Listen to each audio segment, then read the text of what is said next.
slip off and cut their hands. So they use a better idea. Instead of using the machete, they started using the stick. The hard stick with a sharp point on it. They put the hard point on the stick.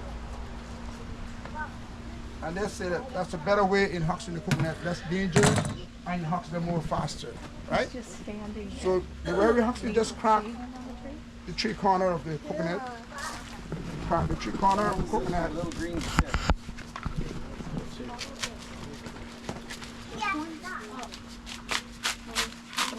And just flip it over to the front, right? The bottom thing? And you hux it more faster with the machete than the coconut, and then less danger also.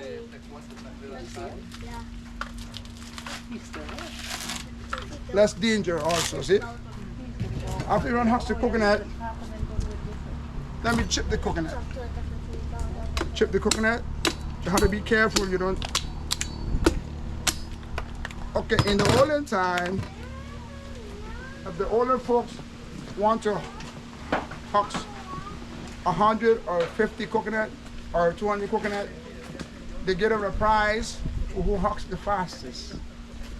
They give them a prize for who chipped the wholest coconut, you know? They used to try and get the coconut whole. Why?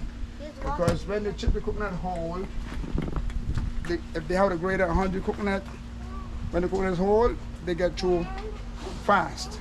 Where they grab one whole coconut in each hand, one in the right and one in the left, and they just go into the coconut, right? Instead of pieces. Pieces you take too long, but when they hold, you get through faster, okay? And these were the antique grater in those times. How they made these grater in those times? The antique one. These are the modern grater. They used to get a piece of board and make some holes and get some hard rocks with the little pints and stuck it in there. Stuck it in there, and this is what used to be the first grater that's what's built. See? This was the first grater. Now the pint on this rock are wear away because it's old, right? But when it was just made, it has sharp pints, and this is how they used to do it. The modern grater, and this is the antique grater, and this is the modern grater. Today, this is the modern one, right? Okay, this is what they used to use to strain the coconut milk. In those times, this was our antique strainer. You didn't know nothing about the modern strainer. You know about this strainer or use cloth, tin cloth. You use the tin cloth, you tie the tin cloth around a pan or something, and you just strain it. Or you go by the CH and you pick up the name of this is coral leaf. Coral leaf? It's a coral leaf out of the ocean.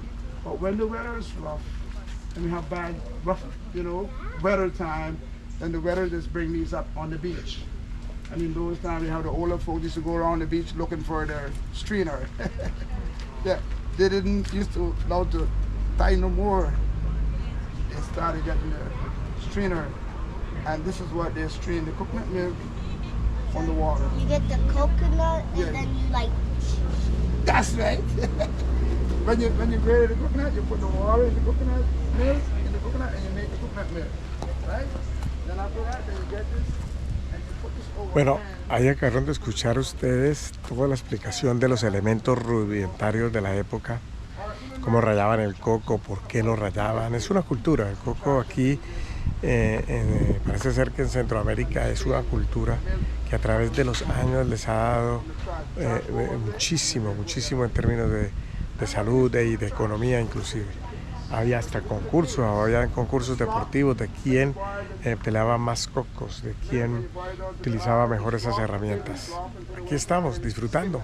Roatán, Honduras.